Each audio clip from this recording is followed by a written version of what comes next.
अस्सलाम वालेकुम, मैं हारिस बिन अमीन। क्या आप जानते हैं कि पाकिस्तान में 76 साल आज़ादी के गुजर जाने के बावजूद भी एक सूबा ऐसा है जो अब भी मुकम्मल तौर पर आज़ाद नहीं है।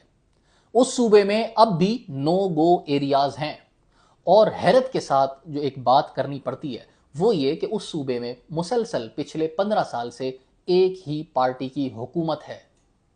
मैं सूबा सिंध की बात कर रहा हूं। सूबा सिंध में जिला कश्मीर की बात कर रहा हूं जो डाकुओं के मुकम्मल कंट्रोल में है। वहां पर आप आजादी के साथ घूम फिर नहीं सकते। आप अगर अपने घर में भी बैठे हैं तो आपको यह खदशा होगा कि डाकू दीवार फलांग कर आपके बच्चे को उठाकर ले जा सकते हैं। अगर आप गाड़ी में ट्रेवल कर रहे हैं तो आपको यह खौफ होगा कि आपकी गाड़ी को मुसल्ला अफराद सामने आकर उसको रोक सकते हैं, और उनके अगर समझ में आता है कि एक बंदा लेके जाना है या चार लेके जाना है तो वो उठाकर ले जाएंगे। आपको यह पता होना चाहिए कि उस इलाके में आप बिल्कुल जो है मफलूज होकर रहेंगे और आप उनके कब्जे में होकर रहेंगे। आप किसी भी तरीके से वहां पर आजाद नहीं है। अगर आप डॉक्टर हैं तो आप अपने क्लिनिक के अंदर आजाद नहीं है, वो आके वहां से आपको उठाकर ले जाएंगे। अगर आप टीचर हैं तो आप अपने स्कूल में कॉलेज में आजाद नहीं है, आपको वो वहां पर या उठाकर ले जाएंगे और या अगर आपने उनके खिलाफ कोई बात की है तो आपको वहीं पर शूट कर देंगे, कत्ल कर देंगे। अगर आप स्टूडेंट हैं तब भी आप कॉलेज, स्कूल, यूनिवर्सिटी नहीं जा सकते क्योंकि आप जिला कश्मीर में रहते हैं। यह आपका सबसे बड़ा गुनाह है। सबसे बड़ा जो आपने पाप किया है वो ये कि आप जिला कश्मीर में रहते हैं। वहां पर डाकू राज इस कदर बढ़ चुका है कि लोग बहुत ज्यादा खौफजदा हैं।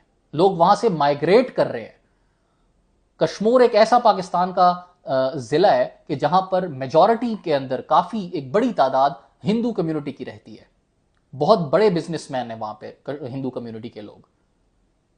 आपको पता है कि वो लोग अब एक के बाद एक, दो के बाद चार, और वो लोग करते करते कई लोग पाकिस्तान छोड़कर हिंदुस्तान चले गए हैं। और जाते हुए वो इस जमीन को सजदा करके गए हैं, चूम के गए हैं, लेकिन मजबूर होकर गए हैं क्योंकि उनकी जो जात है, उनका माल है, उनकी इज्जतें हैं, वो यहां पर सिक्योर नहीं है। और सिर्फ हिंदू कम्युनिटी नहीं, तमाम जो भी लोग हैं पाकिस्तान में रहने वाले, पाकिस्तान में बसने वाले, हर कम्युनिटी के लोग वहां पर जो हैं वो सिंधी है, बलोच है, पश्तून है, हिंदू है, मुस्लिम है, वो सब वहां पर इनसिक्योर है। क्यों? क्योंकि वहां पर डाकू राज है। लेकिन डाकू राज से पहले वहां पर पीपल्स पार्टी का राज है। आखिर वो पार्टी इस बारे में क्यों खामोश है? आखिर ये डाकू इंतजामिया से, इदारों से, पुलिस से इतने ज्यादा ताकतवर क्यों हो गए हैं? लोग सवाल करते हैं कि पुलिस वहां पर ऑपरेशन क्यों नहीं करती। तो जनाब, जब पुलिस पर प्रेशर आता है, लोग सोशल मीडिया पर बात करते हैं, गवर्नमेंट के ऊपर प्रेशर आता है, वो पुलिस पर प्रेशर डालती है। पुलिस जो है अपने कुछ दस्ते सिपाहियों के वहां पर भेज देती है। वहां पर जाकर पता चलता है कि जो वहां पर मौजूद डाकू हैं वो इन पुलिस एहलकारों से कोई 40 साल टेक्नोलॉजी में आगे हैं। उनके पास वो वेपन है जो आपके पास 40 साल पहले था और अब तक आप वो इसको इस्तेमाल कर रहे हैं। बख्तरबंद गाड़ियों को वो लोग हिट करते हैं, बख्तरबंद गाड़ी के अंदर पुलिस एहलकार शहीद होते हैं, और पुलिस उनकी लाशें उठाने के लिए जो है पुलिस को फिर उनकी मिन्नतें करनी पड़ती हैं कि हमें कम से कम लाशें उठाने दो, हमें फायर मत करना। और ये डाकू वहां पर दंदनाते फिरते हैं उन्हीं बख्तरबंद गाड़ियों के ऊपर खड़े होकर नाच नाच कर पुलिस को और हुकूमत को, रियासत को उनकी औकात दिखाते हैं, बताते हैं कि तुम्हारी हैसियत क्या है हमारे सामने। बहुत अफसोस के साथ कहना पड़ रहा है, मेरी बातें कई लोगों को बुरी लग रही होंगी, गलत लग रही होंगी, लेकिन ये हकीकत है। ये वो हकीकत है जिससे हम आंखें नहीं चुरा सकते। ये वो हकीकत है जिसका हमें सामना है। ये वो हकीकत है जिसका हल हम ही ने निकालना है। वहां पर लाखों की तादाद में वोटर शामिल है जो एमपीएस इलेक्ट करता है, एमएनए इलेक्ट करता है, घरों से बाहर निकलता है। लेकिन जब उसके ऊपर आती है, उसकी जान, उसका माल, उसकी इज्जत महफूज नहीं है, तो उसके लिए कोई खड़ा नहीं होता, उसके लिए कोई बात नहीं करता, उसके लिए कोई ऑपरेशन नहीं करता, उसके लिए कोई इन डाकुओं से मुज़ाकरात तक नहीं करता। आखिर ऐसा क्यों है?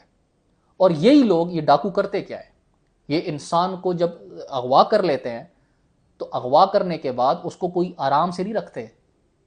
उनको नंगा करके, बरहना करके तशद्दुद करते हैं और वीडियोस रिकॉर्ड करके उनके अहले खानों को भेजते हैं और बताते हैं कि हम यहां पर इनका साथ ये हो रहा है।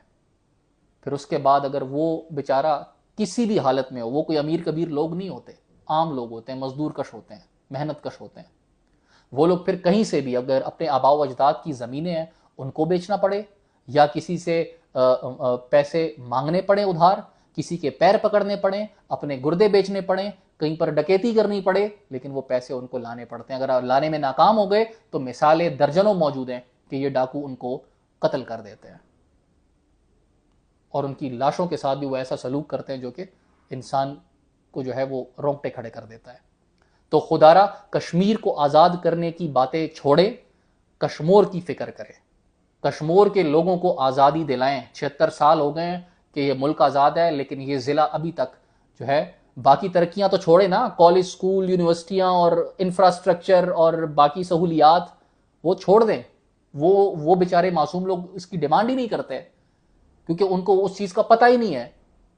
जब मेरे पास पेट में डालने के लिए रोटी नहीं होगी तो मैं फ्रूट की ख्वाहिश क्यों जाहिर करूंगा। उनको पता ही नहीं है कि फ्रूट क्या होता है, उनको पता ही नहीं है कि अच्छे रास्ते क्या होते हैं, बिजली क्या होती है, उनको पता ही नहीं है कि गैस की सहूलत क्या होती है, एयर कंडीशन क्या होते हैं, पक्के मकान क्या होते हैं, रोड रास्ते पक्के क्या होते हैं, इंफ्रास्ट्रक्चर क्या होता है। उनको पता ही नहीं है कॉलेज क्या होता है, यूनिवर्सिटी क्या होती है। लेकिन कम से कम ये तो वो जानते हैं ना कि ये जिंदगी, ये सांस है, ये हमने लेनी है, आज़ादी के साथ लेनी है। उनको ये पता है कि ये जो अल्लाह ताला ने हमें एक चीज़ दी है, वो इस ज़िंदगी के साथ वो हमारी इज्जत है, उसका तो उनको पता है, और उसके लिए वो फ़िक्रमंद भी हैं। तो खुदारा इसकी फ़िक्र कर लीजिए, और उसके बाद फिर कश्मीर को भी इंशाअल्लाह फ़तह कर लेंगे। बहुत शुक्रिया।